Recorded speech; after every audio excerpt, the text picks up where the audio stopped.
show you what's on the back of it. I can't All right, wait. we're doing it live. Live. Yes, sir. Man. Caleb Wilson. What's Hound up, man? Dog. I'm going to send you something real quick, Caleb. I'm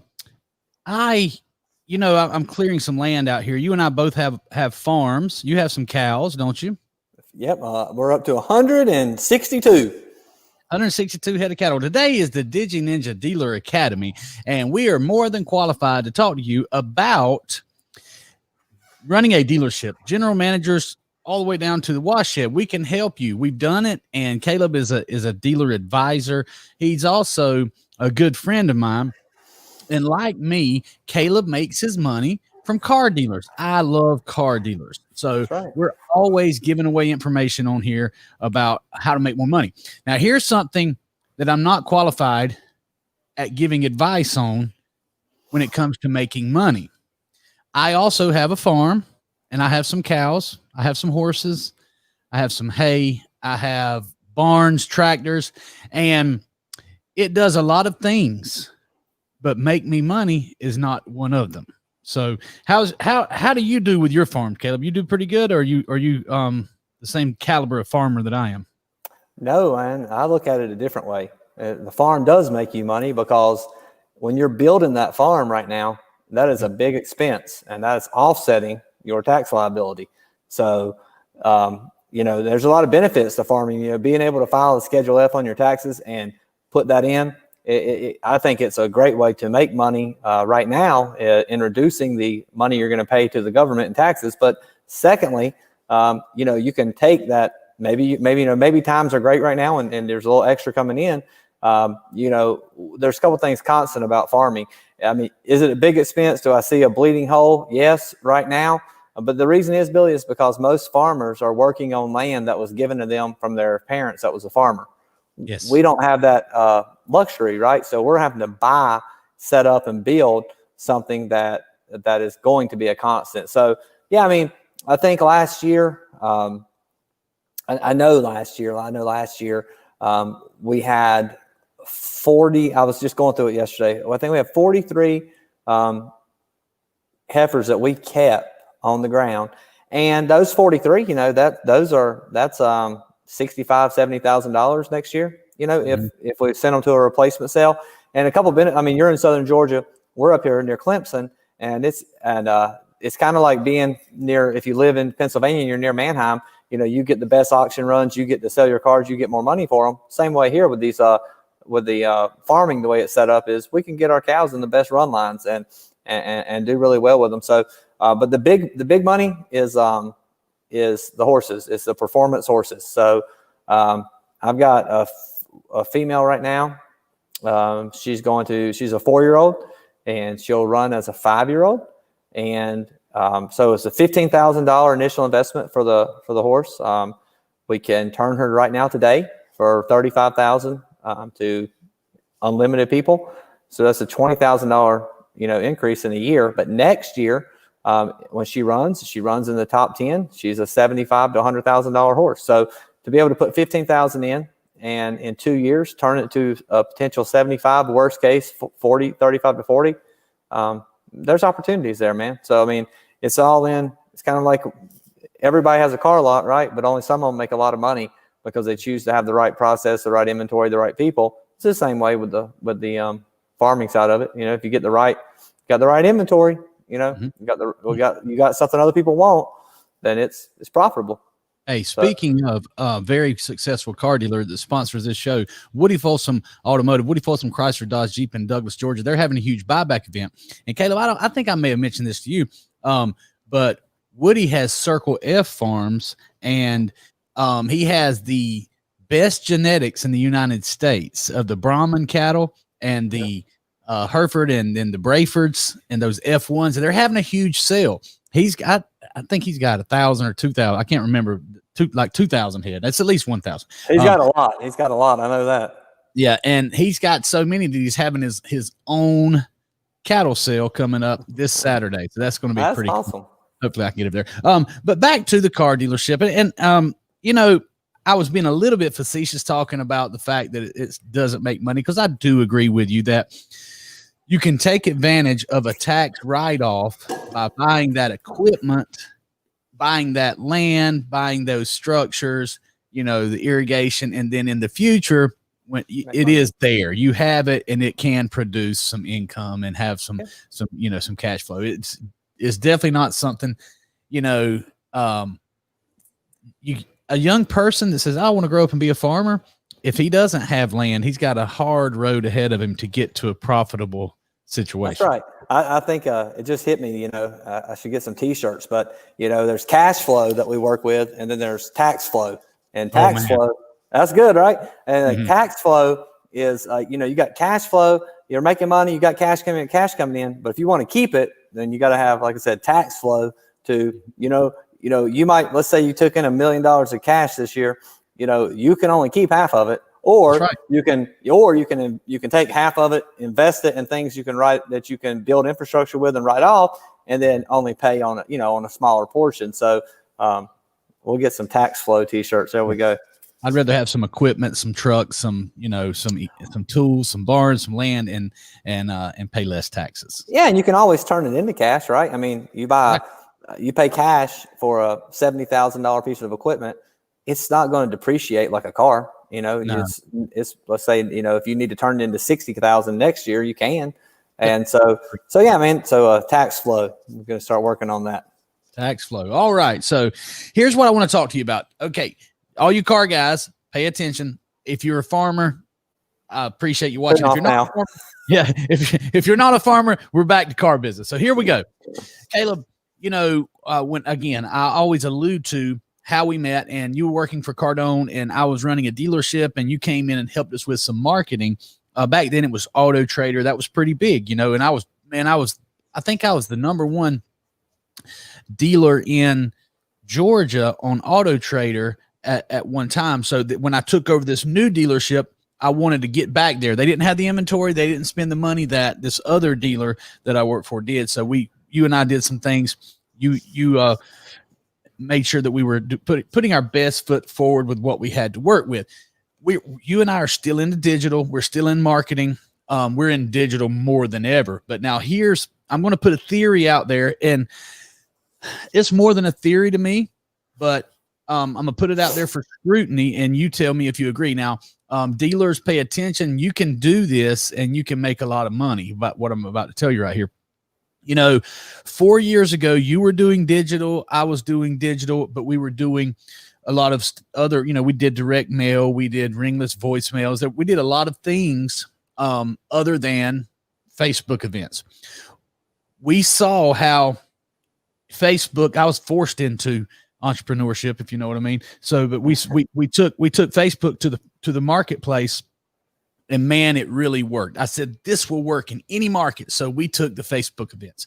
So now 3-4 years later, well, even 2 years ago, Caleb, we had this whole pie to ourselves. We really had this whole pie to ourselves. And we just kept putting it out there, telling people what we were doing. Well, the great news is there's the pie is so big that our business, you and I, have grown every single month, every single year. We're growing. So competition's not a threat to us at all. We do it right. And so we're still growing. But what has changed, Caleb, is now everybody finally is doing what we told them to do 3 years ago and 2 years ago. Everybody's making the shift to Facebook ads. Everybody's making the shift to giving the information through Messenger, through text. Everybody's doing it. Back when people made fun of the art of text message selling, we were giving the information over the phone. But when people wouldn't give a price over the phone or on the internet, you had your prices on the windows with 10-inch letters, and you were given the price right up front. Okay. So now that everybody was forced, because the market forced it on, they had to change or either die. Well, here's the cool part. This is the part you want to pay attention to. Now that everybody's digital and everybody's Facebook, mail is stale, right? Direct mail doesn't work like it used to, but here's what you can do. You can do it on your own, or you can do what a lot of dealers do and pay us to do it. You can do a mail sale. Yes, Billy Merritt, the Facebook only digital guy, said you can do a mail sale that has QR codes, phone numbers that you can text to get the information from a live BDC operator. Talk live with a live agent that knows about the event. Get your credit apps done online. Have a landing page for the event that you can QR code, and that takes you straight to the landing page where you're talking to live operators. And we've already tested it. We're seeing it working tremendously well. But I think it's because now there's always a bull market somewhere, right? And the bull market has been in Facebook, and it still is. I mean, it's still the number one product out there, Facebook marketing events. But you and I have always stayed ahead of the curve. Now, some people are going to say, oh, we're already doing that. Not like I'm talking about, not like you and I are capable of doing. So do you agree with me with that opportunity? Would you take that to your dealers and say, let's do this? Absolutely. Because, you talk about staying ahead of the curve. Well, a year ago, we were telling every dealer, hey, stop making fake pages, use your own page, keep all your leads, see your ad spend, pay us for our people. That's our product. Our product's not selling Facebook ads. We're not here to make money off ad spend, and, use your own page. Well, now what's happened? It's impossible now, right? I mean, you might get by with a fake page one week and it's going to get shut down the next. The dealer loses the page. You don't have anything. They lose everything. So now you talked about competition. We're seeing less and less, because when you can't cheat and you have to do business ethically, a lot of those people are going away, right? Right. And then on top of that, when you steal everyone's ideas, pretty soon you run out of them, right? So you got to come up, you got to come back and steal some more. So hopefully some people are watching the show and they can try to steal this one. But yeah, man, I think combining multiple things that work, it's like try to think the best way to find. At the end of the day, the best part of the program is the people that work for us, right? That's the best part of the program. So if it's a funnel, and we used to look at it in a BDC department, and we'd say, even like Vin Solutions desktop, their dashboard is a funnel, right? And it's like leads, appointments, whatever. It funnels down to sales. Well, everything we do needs to funnel down to the call center so we can set appointments. So if we can fill that funnel with mail opportunities, people calling in to see what they want, email campaigns, the Facebook ads, the more stuff we can put into the funnel to our people, it just gives us a better result. Because on the dealership side, most dealers that I deal with, there's some that have giant BDCs, but that's not the majority. That's the 2-3%ers. Majority of people have 2 to 3 people handling all the leads, or maybe they're giving them to salespeople, and it doesn't always work the best for them. So if they can take our people and they can have 50 people working for them, then they can have all those people working those leads. So the more we put into the funnel, the better the results are going to be for them. So finding new ways. We've always said Facebook is not the product. Finding new ways to get people to the text ninjas to set appointments, the better it's going to be for everybody.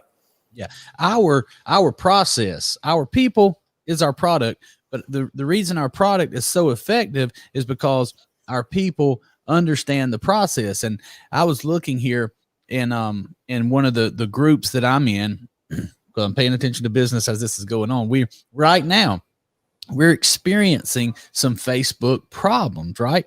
There's some ads not getting delivered properly. So I'm looking at, as I'm talking to you, Sarah and Abby out in Colorado talking with Paul and Felipe here in the call center, and I'm reading their solution, because see, they understand that their number one job title is problem solving, right? So right. They've come up with an amazing solution to this problem too. So we have 50 people working on one thing, and that's getting appointments. So we're going to figure out how to solve the problem to get that. So anybody can do direct mail. Anybody can do Facebook ads. Anybody can get in Facebook Messenger and reply, but they're not going to do it as well as a trained team. They're just not going to do it that well. So, you offer training, in-person training. We do in-person training. We have virtual training. So we have a lot of products out there.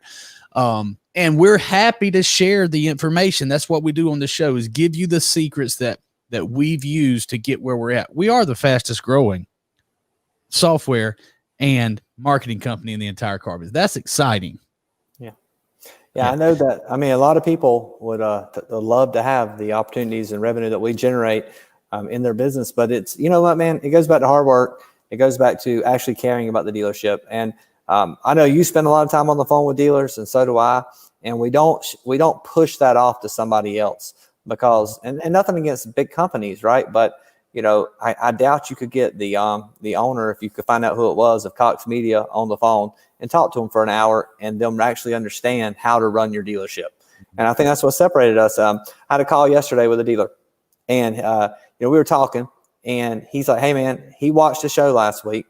He put some of the merchandise and things we talked about in place. It's not all done yet. It's not, we're still working on the why buy here messages. We're still working on putting the big offer into the comments. But all he did was the pricing changes, and he had a big increase in sales this month or this week. This week he started selling cars in a store he was having trouble with. He wasn't generating leads. He wasn't selling cars. And now this week he's had a big increase in sales. And he told me yesterday, he's like, man, all I did was what you talked about. He's like, it didn't cost me $1. I just cost me the 30 minutes I was watching the show. He said, and we're selling more cars right now.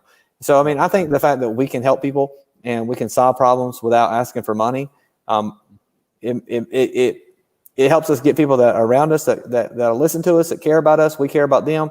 And it allows us to, I was just talking to Catherine before the show that some customers are not customers that are the right fit for us, And so it's allowed us to be able to really get good quality people to work with. And it's exciting, man. It looks like an exciting time. And so today, one of the things, I got a fly in here. But today, that's what I was going to talk about is, we only have like 2 weeks until the election and what comes with that. So I was going to talk about today, some of the things that a dealer can do, right now to kind of get his team prepared, to control mental mindset and to have everything in place, because I know a lot of people aren't going to spend a lot of money right now.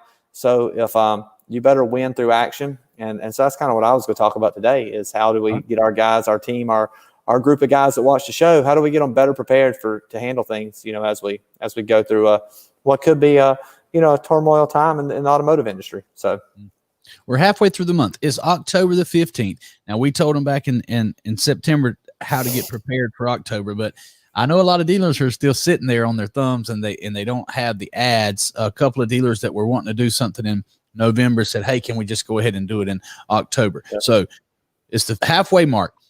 You got dealers watching this. Dealers are going to watch it. What can we do? What can we do, Caleb, to pull this month out? All right. So the first thing I was going to talk about is mastering the art of timing. And so you hear that and you might think, well, that's about, striking at the right time or whatever. But when I'm talking about mastering the art of timing, Billy, I'm talking about controlling the time inside your store. So a couple ways to do that. If you're a dealer right now and you're watching the show, hopefully you are, or you're going to watch it later. I get a lot of people that watch it later, after work or whatever, or on their lunch. But if you look around your store, and we used to do this when we were calling, selling Card on Demand, we would say, hey, stand up, look around your showroom right now. What's people doing? And you'd have, somebody getting coffee, somebody, 2 or 3 guys in a huddle in an office, just a lot of stuff going on. And we would say, now they could what if they were training right now? What if they were doing something productive right now? Let's get something in front of them. And that's how we would sell that product. But it actually goes beyond that with controlling timing. We need to right now, 2 weeks to go, save have a great month, finish your month strong. You got to recontrol everyone's time. So what I like to do is just 100% sales related and sales manager related. Billy, I like to go and print out an hourly schedule, and you can go, you can just calendarsthatwork.com is a free site. You can get free calendars from, but anywhere, just an hourly calendar. And if you look at it and you look at your day, what you'll find, Billy, is the dealership opens at 9 o'clock. So let's say sales comes in at 8:30. They have an 8:30 to 9 o'clock sales meeting.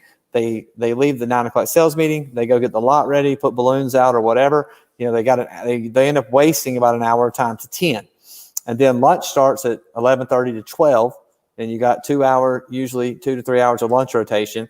And then you've got from 2 o'clock to 5 o'clock before the first shift leaves if they're on a rotating schedule. If not, they're there till 8, right? Or 7 whenever the dealership closes. And so what you'll see, Billy, is you'll see a couple hours, even though you might be at the dealership for 12 hours or 10 hours, you really only have a couple hours where there's not defined action, then that's when you should sell cars. But controlling time, if you schedule it, they say if you schedule it, it'll get done. You really need to look at controlling everyone's time. So a project you could do or a test you could do, Billy, is take your teams and have everyone have that schedule printed out. And then I bring them in the sales meeting and go around the table, Billy. And I say, okay, hey, Billy, all right, the sales meeting ends at 9. What time are you going to lunch today? Well, Billy's on 18. Billy's going to lunch at 12. And Billy's coming back at 1. And then, Billy, what time are you off today? Billy's off at 5. So I know that Billy at my dealership is his early night out. He's off at 5. He's going from lunch to 12 to 1, and he's going to be moving the lot. So he has from 10 to 12 and from 1 to 5 today to sell a car, 6 hours. So I need to control Billy's actions with timing, control my timing. So I'm going to say, Billy, all right, well, at 10 o'clock, you've got a one-on-one with manager A. Okay. And from 10 to 10:30 is your one-on-one. You need to get a set number of appointments scheduled. All right. From 10:30 to 12, Billy, you're going to call, you're going to call your last 7 days of contacts. That's when you're going to do all your follow-up. And then at 11:45, before you go to lunch at 12, you're going to come to the sales tower. You're going to show me what you've done. You're going to show me what appointments you've lined up for 1 o'clock to 5 o'clock today. And if Billy don't have anything scheduled from 1 to 5 with appointments, then Billy's just hoping somebody shows up, and it's just another wasted day. So a quick exercise you can do is do the schedules for everybody. Do it for the managers too. When you could schedule their one-on-one, just schedule everybody's day out for them, because most people aren't good at keeping a schedule and staying on it. So as a general manager or general sales manager, you're going to need to schedule everyone's time out for the next 2 weeks and see how it goes and see if it works well for you. But I guarantee you, if you schedule the time out, it'll work for you. And I saw Tim McCarn commenting right now. Tim was a dealer, and I did that for him. I got him to schedule the time out, and he started selling more cars. He spent no more money. He didn't do anything different but controlling time. So if you want to, speak to that, but I just said, master the art of timing over the next 2 weeks. As a matter of fact, that's what Paul so there's a big difference between management and leadership. I fall into the leadership category, but management is very necessary also. You have to manage people and you have to manage their time. White space on that daily calendar is the devil. It's the devil. You need to have a plan. So Paul is an excellent manager. He's my number 2 in charge up here. Paul has it's a Ninja daily task sheet. And this even says Thursday on it. So, obviously he's got different things, and I totally understand that now. On Sunday and Monday, it's the ads are just starting. So we're just fielding new ads. I'm sure that has something to do with that. And then on Thursday, I'm sure there's something in here about going back, and refreshing. That's one of his words, the old ads. So without a doubt, we do exactly what you're talking about. And a salesperson, I was one. You have a lot of high energy young salespeople that they need somebody to manage their time, because they're not going to manage. They're going to have a good time. They may be talented, they may train, but if you actually manage that time, because here's the biggest problem. Here's why what's the average salesperson? What do they sell? 12 cars? What's the numbers now? Do you know? 10 to 11 cars a month is the average salesperson. Here's why they don't sell. Everybody should sell 25, but here's the fact. They're just not working while they're there. They may be there from 9 to 9, but they're not working they're on that, like you mentioned it. You had a lot packed in there with what you said. You mentioned they're on the hope system. The hope system, you need to be able to predict what's going to happen, and you can do that if you manage your time. So, and I'm not a great time manager, but two people. I'm sorry. I was reading Paul's comment. I apologize. But someone, that's why I have someone around me that's very good at planning the time. In Dory's schedules, I talk to I spend a lot of my time, like you, on the phone or doing a demo, and they just send me reminders. You have a 9:30, you have a 10, you have a 10:30, and you just got to have it mapped out, or you're going to fail. Yeah, and it's hard for people to understand that don't run their life that way. Because I a lot of times, like, hey, listen, you have to give me a time. I have to schedule the time to talk to you. You can't just call me, because I'm not going to answer the phone, because I'm scheduled out. My day is scheduled. and I'm going to do things. I have certain times set up for success. I think Grant calls it, your power success schedule or whatever, but I've got my schedule set, and I have to work in those times or I'm not going to be able to accomplish things. So look, if emergency comes up, that's a whole different, it's a situation. I've talked to most of my customers and say, look, just send me a 911 if it's that important. Otherwise, text, let's schedule it. And because if we schedule it, you'll be ready, I'll be ready, and it'll be productive, and we'll be able to be prepared to get things done. So it's the same way with salespeople. I don't think they don't want to work or they don't want to be managed. They just want somebody to show them. It's a combination of leadership and management. If I tell you, like, Billy, go do all this and it's busy work, you're not going to like it. But if I say, Billy, here's what we're going to do, from 10:30 to 11:30, you're going to go call these people that we've all identified as hot opportunities. And then from 11:30 to 12, I'm going to follow up with all the hot ones. I'll call them and I'll help you get the appointment. Then Billy's going to work, and he's going to, because what's in it for him is I'm going to do my part.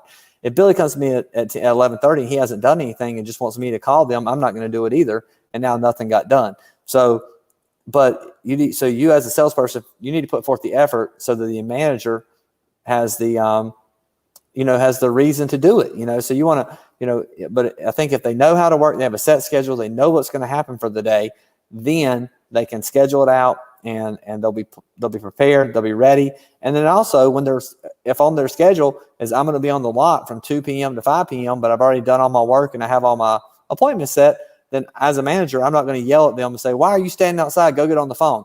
And I can say, no, I was already on the phone from, like you scheduled me to be, Billy. You told me to be on the phone from 10:30 to 12. I did that. And now I'm waiting on opportunities to show up.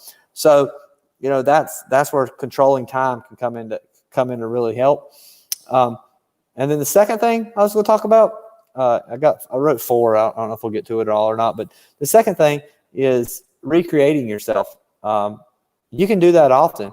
And what I mean by that is, if it's halfway through the month right now, guys, and you're not where you want to be, whether that's a salesperson or the general manager, if your month's not where it's at, it's okay to recreate yourself. It's okay to have a meeting and get people excited. Come in with a better mindset, recreate your mindset, recreate the way you operate.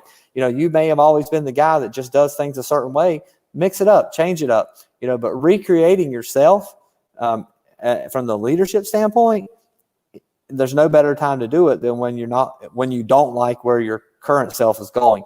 So it's okay to recreate yourself. And once you recreate yourself, you can recreate your team, and some things I wrote on that for a couple things you could do is a focus board for the rest of the month. So who cares what everybody's done right now? I like to operate in weeks, but if you're still operating in months, half the month's gone. There's the second half left. You had that sales meeting at the beginning of the month. You wrote the goals down.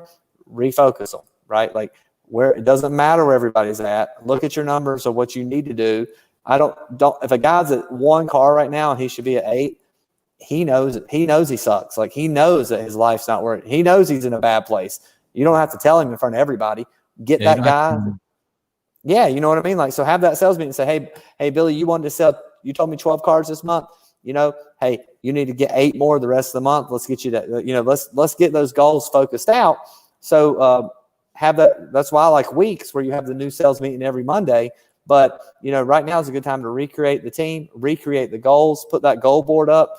And a good thing to do, Billy, is not just a work goal, but a personal goal there too. So tie it into something that matters for them. So, and 2 weeks is enough time to do something. So let's say you're going to get off soda and you're like, man, I really want to get on water only because I know it's healthier for me. I know I'm going to feel better. I'm going to have more energy. That's something you can do in a 2-week goal is, hey, I'm going to kick, I'm going to get rid of soda while I'm at work all day. And you can, and as a manager, you can hold that guy accountable for that, or I'm going to quit smoking, or I'm going to quit going outside and hanging out with the other guys. Get that personal goal down as well as what your unit's goal is. And then that gives you a way to refocus everybody and hold everybody accountable to something that's going to be, 1, beneficial for you with the production, and then 2, beneficial for them with something personal there. That's a 2-week goal.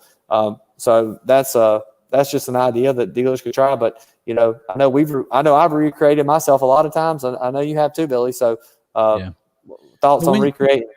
Sure, man. And it's one of the biggest things. It's very easy to get sucked in to the group and to the huddles, and and I've been guilty of getting sucked into them, but I've also had some very successful months, weeks, and for long periods of time when I was a salesperson and I was the top producing salesperson.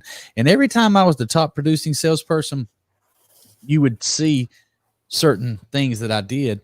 If 5 salespeople were in the sales office, I would go out on the lot. If one of the stores I was I was selling in Hazelhurst at Woody Folsom Chevrolet way back 20 years ago, and there was the new cars on one side, the used cars on the other side, and then 5 lanes of traffic in between them.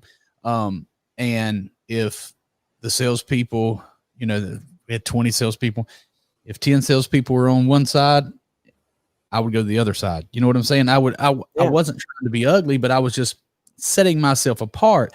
And if I found my sales slipping, I would look at what I was doing, and I would be in those huddle meetings. I'd be talking to those people. I would have to reinvent myself and recreate myself and get my mind back on what I'm really here for. And, if I would just do exactly the opposite of what most salespeople are doing, and that'll help create a better you. Yeah. Yeah. I had a funny story on that. We had when I was selling at this Honda store, we had this is before flat screens, the big screen TVs that were about, 3 feet wide and then like a 60-inch screen. We had one in the showroom, and it was going to be for a giveaway, but the dealer never gave it away for like a promotion. And it was NCAA time, and all the other salespeople would stay inside all day watching basketball on the TV. Well, the general manager came out and said, "Hey, we're going to give this TV to the salesman of the month." And I mean, they'd all be inside having fun watching the basketball games, and I was outside on the lot because we didn't have internet then. We didn't have internet leads or Facebook or anything. It was just you had a phone book and past opportunities, and I didn't have any past opportunities. I was new. So I said, you know what? I'm not going to worry about watching that TV. I'll just win it and have it and watch it, whenever I want to. So the whole month goes by. They're watching NCAA, and I'm outside grinding away. We end up winning that TV for Salesman of the Month, and I took it home, and it was too big to even put in my little house at the time. So we put it in a closet, and I could open that closet up, and I'd play video games on it back then. And but the point was, I could have stayed in the showroom all day and watched it for a month, or I could have worked and become Salesman of the Month and took it home and had it, for as long as I wanted it. So, you got to recreate yourself, and rewards will come from that. It may not be pleasant at the time, but you got to recreate yourself. And then the third thing I put down, Billy, was to concentrate your forces. So, I think a lot of times in the dealership, if we're honest, so when I did work at Cardone, we would do, when I came to your store, we would do process assessments, where we'd do interviews, right? We'd talk to every employee, and we'd be like, what do you like most about how the dealership works? What do you like least? Who do you think the best salesman is? And every time when we got to a GSM, he would tell me who the best salespeople were. He would say, hey, John, Michael, and Rick, they're the best. Then these 3 guys are okay. Sometimes this guy can have a good month, and then these 3 guys suck, right? So we would have that conversation. But the problem is when you're having a bad month, you're letting the guy who sucks go take ups and burn through ups, right? So one thing I like to do, and one report that I always build for dealers is, and if Tim McCarn's still watching, I know I did this with him, is a up report. So most of your CRMs, the ups are logged. Who was, how many people someone took a fresh showroom up on. So, and I only do this with showroom ups, and then you could apply it to internet and phone later on in this exercise. But you take that report, Billy, and you take all the phone up or all the showroom ups, and you say, okay, we had 200 showroom ups and had 10 salespeople, and this is how many each person took, and this was their closing percentage, right? So if Caleb took 50 of the ups and sold 20 cars, and I'm like, man, Caleb's great. Well, we should close at least 60% of our showroom ups. People only go to one dealership now, right? Well, Caleb burnt through, 15 opportunities. So even though Caleb sold 20 cars, he also cost me, 15 deals that he should have sold half of and should have sold another 7, 8 cars. So I got to look at my report, and I got to see who's taking ups and who's burning ups. Okay. So if I've got a half a month left and I've got half my team who are just burning ups, man, I won't let them take one, because at the end of the day, it's my business. You know what I mean? It's my store, and I'm responsible. I'm the general manager. I'm getting fired if we don't hit the numbers, right? So I got to take fairness out of it. I got to take and put my best forces on the front line for showroom ups. What you may find when you look at internet and phone leads, that the same guy who's not good on the show on the showroom ups is really good on the phone, but he's not getting enough opportunities. So I may need to pull that guy off the ups and put him on the phones. I may need to take other people, put them on the internet. But I got to look at it as a war, and I got to be strategic as a leader, and I got to use numbers and math that don't lie, and I got to look at that math, and I got to say, okay, I can't just have 12 guys taking ups when things are tough. I've got to put my best guys on the ups. I got to put my other best guys on the phones. I got to put these best guys on internet leads. That's how you can save your month, guys, if you're struggling. And then even more so, if you feel like you're going into a tougher environment and you're like, hey, I'm not sure if how things are going to go right now. You better have your best guys, running the race for you and taking those ups. And it's no different than a relay race. Who runs the last leg of a relay race, Billy? Fastest person. The fastest runner. They're the best runner. Well, it's a race each month to finish the month and hit your numbers. Why would I put the slowest guy out there to take my ups? So concentrate your forces, guys. Concentrate your forces on what they're best at. And it's really not unfair to them. It's better for them because they're going to succeed where they're better at, right? So if I'm really good at internet leads, but Billy's making me only take showroom ups, that's why my showroom ups are not closing, because I feel like I do better at the internet. So if I feel like I'd be better there, then let me be there and let me excel there. At the end of the day, it's going to wash out to the same numbers. So that is that's another thing you can do right now going into November, finishing out October, is you can concentrate your forces and put your best people at what they excel in best. Absolutely. I mean, it's not about being fair. It's about production. You have a job to do, and that's what training's for. If someone's not producing, they need to be training, not practicing on the live ups. So I'm with you 100% on that. Yeah. I mean, that's it. Don't practice on the live ups. And then if they struggle, like well, Caleb's really good at getting write-ups, but Caleb's not really good at closing, then Caleb shouldn't close. Let Caleb get the deal inside, let him write it up. And then as a manager, you take over the pencil. You don't even send Caleb in on one. Just go in and close the deal. I tell dealers every week, Billy, if let's say I'm sending Paul Sutton to a store. I say, listen, if you will let Paul close every deal, you will make more than enough money to pay for this sale, even if a customer never showed up.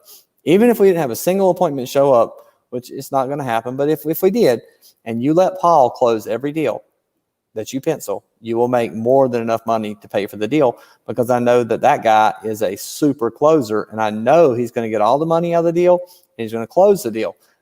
But don't give a salesman who's weak 3 opportunities and then have a manager walk in. Know your forces, know your team. If you know someone's weak at closing, don't let them go close. And if they're like, well, man, I'm really good, I've been practicing, then show me. You know what I mean? Do some role playing and prove it. If they're not ready, don't send them in, because you can't afford for that customer to leave. And worse than them leaving is giving the car away because the salesman wasn't trained and wasn't prepared to do it. Yep. So, and this fits right into that. And one reason that most managers struggle at their store, struggle with sales, struggle with their numbers, most of it's from being lazy, Caleb. They want to sit behind the desk and not get off their butt and try to train the salesperson from across the desk. I never once went into a store where I didn't increase sales dramatically, as a sales manager. And the reason I did that is even if I didn't know the salespeople, and a lot of times I didn't, I would get to know them. When everybody gets written up, right? Everybody gets written up every single time. When they got the customer written up, got the deal written up, I went in and sat down with the customer and I closed the deal. I found, I didn't send the salesperson in there, and you learn most salespeople really like that. And then you'll find out real quickly if the salesperson, if he didn't like it, he think he's got some confidence. He wants to do that, and that's fine. Then you can start allowing them to do that once you learn your salespeople's skills. But I wasn't going to risk it. Like I say, my job was because I made a big offer to the dealer. I said, look, I'm going to increase your sales. I'm going to do it month one. We're going up, So, so I had to back my claim up. I wasn't going to allow someone else to do that. So sales managers, one thing you can do, get off your butt and go in there and close that deal. You just keep doing that. And that's how the salesman can learn to be a closer, by watching and listening to you, not by you telling them what to say and them running back and forth. But anyway, that's my and another part of that is there's a good chance as a sales manager, you may just be there from default. You may have just been the salesman of the month. You got promoted. You became the sales manager. You really may not know how to close, and that's okay. If they say, well, I have to talk to my wife, and you don't know to immediately say, well, what are you going to do if your wife says no? If you don't know exactly what to say every time, then you probably shouldn't be in there, right? Like, you're not the guy to go close the deal. You may have a great salesman who's really good. I would do this a lot. If I was super busy and we had 10 deals working, I'm the only guy on the desk, and I had a weak salesman, I would pull a seasoned salesman up, and I would say, hey, Jeff, I want you to go in. I want you to close this deal for me and teach Billy, what to say, how to say it. But I want you to go in and close this deal. Now, that gave that salesman incredible confidence, because number one, it wasn't his customer. He had nothing invested. And if he went in there and closed it, I would pay him. I would say, okay, look, you go close that deal. I'll give you $100 on the deal too. I'm not taking no commission away from this guy, but just go in there and get it done.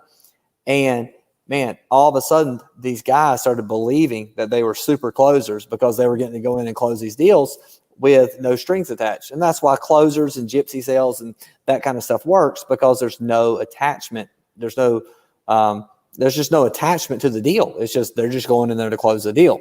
And, and there's no loss for them. See, when a salesman has a deal and he's trying to close it, that's his deal for the day. That's his deal.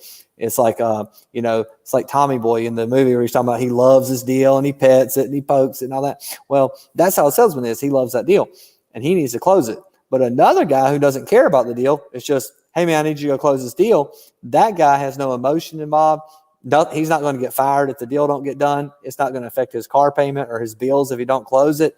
And so when you take all the emotion out of it, you can logically negotiate and get that deal closed. So sometimes it's good to bring somebody else in and just teach that guy who maybe don't know how to do it that well, how to do it. If you're a manager and you don't know how to overcome those basic objections, then you need to be ready for them. You need to train, because if you sent Billy in and they go, well, I need to talk to my wife about it. And Billy's like, well, okay, let's, what do you think she's going to say? He don't really know what to say.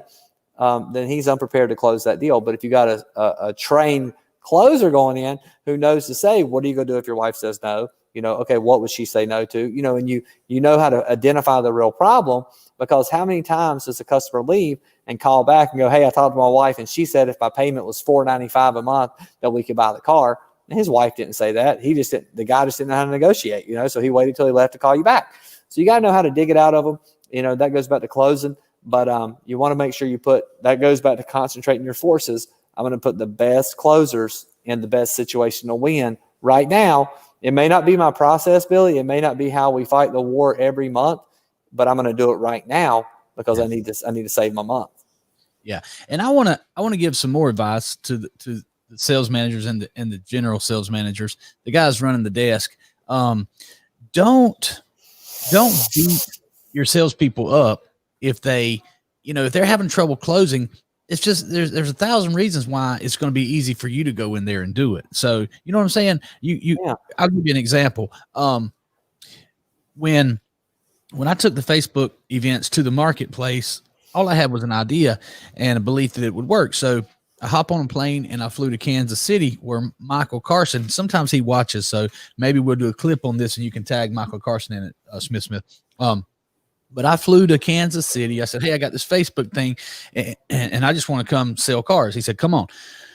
The sale had already started. So we was there 3 or 4 days into a 10-day sale. Took a little while for the ads to gain some traction. People started coming in, and they were doing a mail sale, not in conjunction with mine, just at the same time. So anyway, I would get customers. I would go on test drives. I film myself on the test drives, and it was I had a lot of fun. But then when it got to the closing table, I'm very trained. I I had a couple of times I couldn't close the customer. And so I would go get Michael Carson, who was the closer of the event. He came over, shut the deal, basically said the same thing I did. So it's not that these salespeople aren't talented, because Michael will tell you, you and I, Caleb, I had a sales meeting with my sales staff yesterday. And, I said, who's the two best salespeople at closing dealers? Well, they said Caleb and Billy. So, I mean, you and I close deals every single day, which has led to about $12 million in revenue combined in the last 12 months, right? So right. I'm a very qualified closer. I close the toughest people on the planet, car dealers. Car dealers can be very brutal and tough to close. So I speak to car dealers with very well trained, but also with confidence, and I can close car dealers. So I can definitely close customers. It's that the role of a salesperson, that if you meet and greet that customer and you build trust with that customer and you listen, you also build rapport along the way. I had another point about rapport yesterday, but you will build rapport and more importantly, build trust. They're going to say no to you a lot easier than the guy who comes in there with a role. The role helps a lot, but that second face is going to be easier for you to close it. So my point of that is, don't beat up the salesperson and call them weak. Don't call your salespeople weak when they can't ink the deal. Yeah. And that goes back to what I talked about on the first show about assistant sales managers, giving that salesman that authority to tell the customer up front that, hey, I'm the assistant sales manager here. I have full negotiating ability and authority to appraise your car and do your deal. That gives them a little more confidence right there. Yeah. And that customer is not waiting on someone else to come in, because I've seen it firsthand plenty of times, dismissive customers that the salesman presented the first pencil and they said, go get your manager so the big boys can talk and stuff like that. Mm-hmm. That I typically threw the customer out in that situation because I mean, I'm not going to have somebody beat my salesman up, but but in some cases, it's a learning opportunity, and because people have been conditioned through years of bad car dealers and bad negotiating, they think they have to go through a fight to get a good deal. When really, with information-based selling, if they just look at all the information, they use math instead of magic, they can see that that they can work their own deal out and find out what works best for them. Yeah, to that point, maybe a little bit. It is to the point of using logic and math, not magic. The saying, never fight the Fed in investing and things like that in the economy. But, also you never need to fight the big boys that like Carvana and Cox and all these people who implement these things, that they do this for a reason. So like car vending machines will never work. They're growing. They're the fastest growing retailer in the business. Okay. So there's a reason for that. You don't fight against the trend and say, no, you have to have salespeople. You have to do. Sure. But use that as a way to shift your process to a more customer friendly process and get rid of the old ways the parts that didn't work. So people do the car vending machines. They pay more for the car because they don't want to deal with the person. Yep. And that goes back to what I talked about before about the top 3 reasons people hate buying a car. And number 1 was time. Number 1 was time. Number 2 was the salesperson. Number 3 was the negotiating process. Salespeople hated how long it took, the customer, and the negotiating process. So if both sides don't like each other because they feel a certain way towards one another, the car vending machine was great because it took all that out of it. And I may have to pay a little more, but I can get what I want as fast as I want. I don't have to deal with none of the, and people, I pay for service every day. There's a lot of things I could do that would save me money, but I want time. Time is more valuable than money to a certain number. And, and that's not, this is a funny story, but dealer I used to work for, he knew what his time was worth. He knew what his hourly time was worth. And so if it was under a certain amount of money, he wouldn't do it. So he said one day he went home and his wife said, hey, you need to come look at the toilet. Something's wrong with it. And he said, okay. He said, he walked in there, he walked back out, and he said, yep, there's a toilet. And she said, no, you got it. There's something wrong with it. It's broke. He said, then call an effing plumber. I'm not a plumber. He said, I don't fix toilets. He said, call a plumber. He said, I can't take my time to fix that. He said, because if I do, he said, then I'm losing time that generates opportunity and money for me to employ everybody else. So I can't stop. So it's a funny story. It stuck with me, but he's right in what he said call someone who's an expert at that. And that goes back to us. Hey, if you're not great at Facebook, if you're not great at appointment setting, instead of spending all your time, resources, and energy at it, just hire an expert, and let an expert come in and handle it, because what we say is that hiring a professional will never cost as much as not hiring one. Absolutely. Yep. And you're just, all you're doing is creating time. Like you say, you're creating time, you're leveraging your power. And, if I had a talk with my barber, I'm like, you need to fill up all these chairs in here. He wants to cut everybody's hair and get the whole $14 or whatever. I'm like, but buddy, you don't understand leverage. You got a great hobby, but you don't have a real business. You need, if you're not scaling and leveraging and using other people, then you don't have a business. But anyway, that's right. I know we only have a few minutes, but let's talk about that real quick, Billy, about leveraging time and get what you want. So recap real quick. Number one, master your art of timing. Get those schedules out, hourly schedules. Block out every single person's time, exactly what they're going to do, and you won't be disappointed when your people aren't there at work. And when you think someone's going to be there, you think people are at lunch, you'll know where everyone's timing's at. Post those schedules in the sales tower, know what they are. Number two, recreate yourself, recreate your team. Get the redo your monthly goals. Just do it right now. Do your monthly goals, redo them, close your month out, and get a personal goal on there that you can help hold each other accountable for. Be vulnerable. Let people know that you have stuff to work on too, Billy. These are some things that personally I need to fix, right? Get those all on the board in front of everybody. Concentrate your forces. Get your team on the best thing they're best at. Put your best people on lot ups, your best on phones, your best on internet. Put your people where they're best at. And then, win through action was number 4, right? Like be active, be excited, motivate everybody. But make sure when it goes back to concentrating your forces, make sure you have the best people in the best places. So I know when we first started, we were talking about, you're talking about your barber and how he could create a better business. I own a land clearing business that came by default because a man lost his job and said, hey, I need help here. I said, what are you good at? What are your skills? He said, man, I'm really good at doing this. I'm really good at running this machinery. And I said, great, man, let's start a business. We start a business. We buy the equipment. We make the investment. We run Facebook ads, and no one else in land clearing is running Facebook ads. And we are booked through the end of the year and just picked up an 80-acre project for a big housing development to clear off 80 acres. And that guy is going to make more money in 3 months than he might have made all year last year because he had a skill set and he had a partner who saw that guy was going to work super hard. And that guy's working. He told me, he said, man, I'm working 100 hours a week right now. And I said, yeah, man, starting a business is hard, ain't it? Mm-hmm. Starting a business is hard.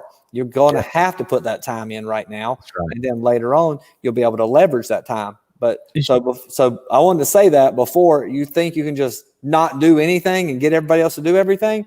You got to do everything yourself first to get to that point. So there is a step one that I wanted to make sure everybody understood is you think about 4 years ago, Billy, I know for a fact 16, 18 hours a day, we had demos scheduled every 30 minutes. Yes, that's all we did. That's all we did. I couldn't take a lunch break. I couldn't talk to nobody about personal stuff. We had demos scheduled all day, every day. And you know what? Now we got a sales team that we're trying to encourage to get on that same program because you know why? We could still do that and we could still go out and get more new dealers, but we couldn't take care of the relationships we built. We got to have our time available to the people who helped us first and be there to help those guys when they need it. So to grow the business, we got to have more salespeople willing to work and make those calls and do those demos. As synchronicity with habit, I'm so glad you ended on that because that's exactly what I just wrote down right here, which is sales meeting. So we're going to have a live sales meeting right now with my salespeople, your salespeople. Smith, make sure that you make this a video that we're going to share in our salespeople group. I'll tag all of them in it. Yep. Just let's put it in the group. I'll give it to me. I'll put it in the group. So yes, sir. Here's the way the meeting went the other day, Caleb. And I just want you to add to this. I'm talking to my salespeople right now. You know, you got to be very careful who you get your information from, who you take your advice from. Right.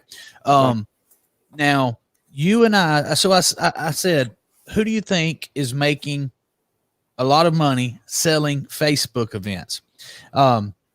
Joey, Wes, Brent, Tim, you know, a lot of people. I said, who's making the most? They said, Billy and Caleb. I said, so who do you think is best at selling these Facebook events? Billy and Caleb. I said, okay, so it's very important that you listen to me. Don't necessarily take advice from someone else. Okay, here's the deal. And maybe this can be good cop, bad cop.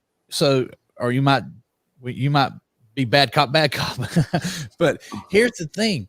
If it is to be, it's up to me. So, you know, I know if I can sell something that I gotta sell it, you know, when I gotta be making those calls, and I have to be willing to do the demos and that type of thing. Now there's a skill set there, but guess what?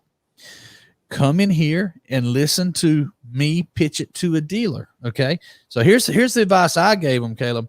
I said, first of all, take responsibility. If you're not selling enough, it's your fault. That's right. Yeah. Okay. It's your fault. It's not Billy's fault because I don't have, you know, because I'm not giving you the support you need. Look, I pay $2,000 per month for the best sales trainer in the world to train you. You have unlimited access to Cardone on demand, which the reason that Caleb is good, the reason I'm good is because we were baptized in that sales philosophy. So I learned it all from that. Everything. Yeah, that's it. You know, that thing can change. Cardone on demand, and regardless of, like I tell people all the time, no matter what, like you take all the religious and the spiritual and all that stuff out of it with Grant and stuff.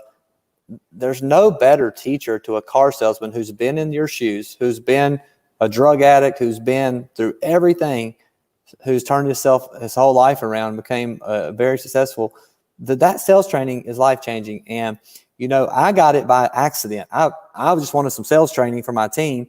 The dealership I work for said, find some sales training. I'm a contrarian. Everybody else was doing one thing. So I was like, I want to go with this guy. I want to go with Grant Cardone.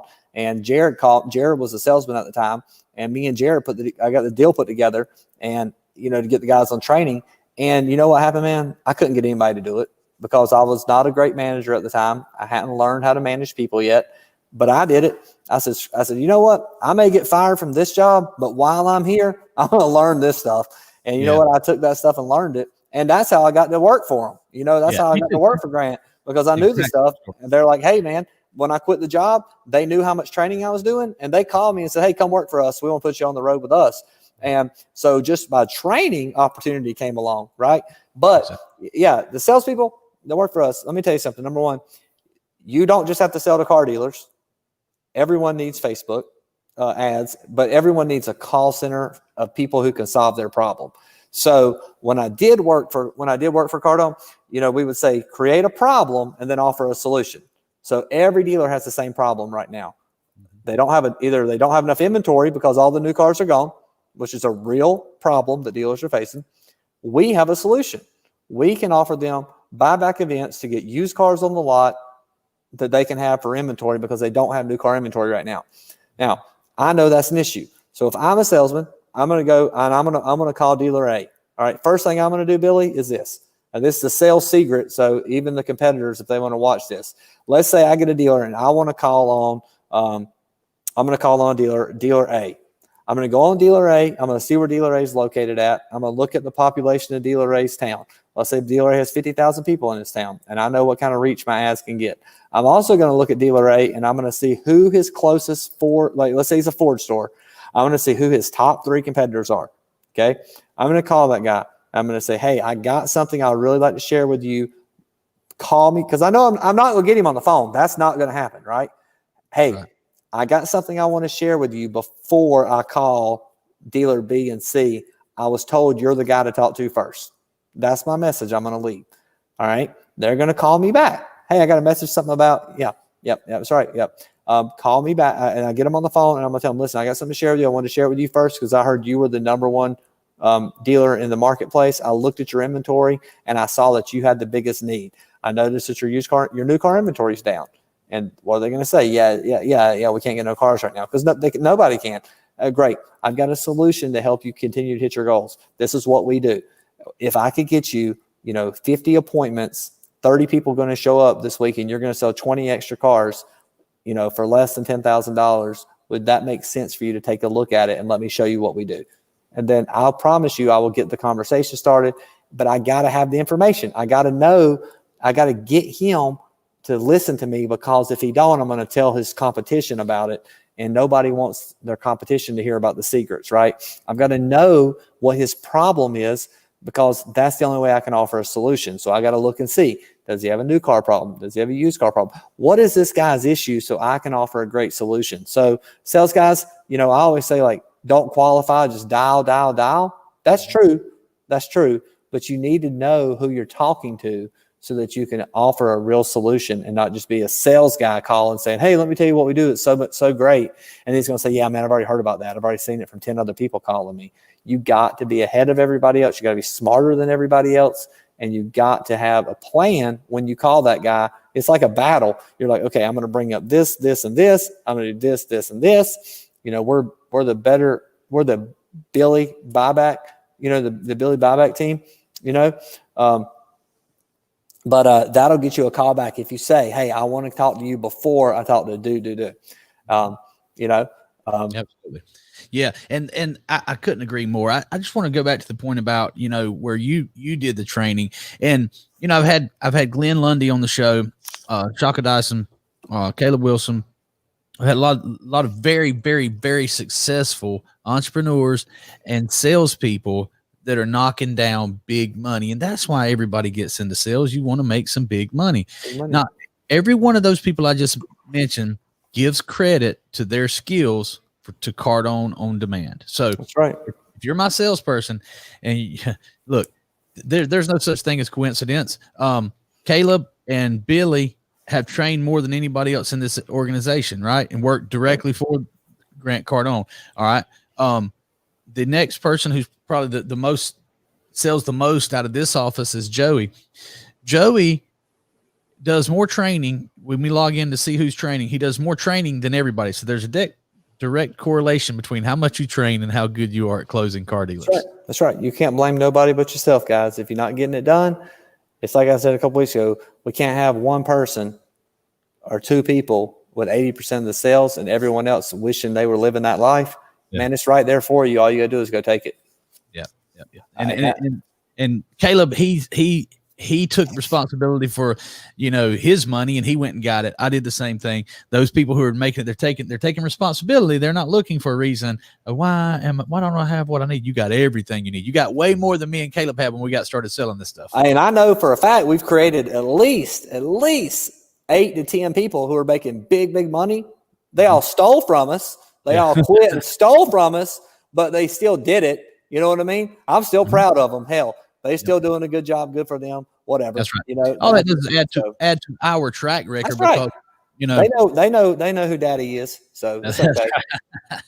Well, man, I think we're over an hour, but I do appreciate you coming on here and giving us this knowledge. And Joey said, always be training. So he's, Joey is taking time to watch this 1 hour video that we do, because he understands what we're talking about on here matters. It makes a difference. It's the right type of programming. So if you know a car dealer who could benefit from this, you need to get them on here. That's right. And I know we're logging off, but hey, that's important stuff today, guys. 1, 2, 3, 4, the things we talked about, go through there and maybe Spits can break all those out. But hey, the things we talked about can fix and save your month. So absolutely. Looking forward to next week, and talk to you soon, brother. All right. See you, man. Thank you for coming on. Yeah, man.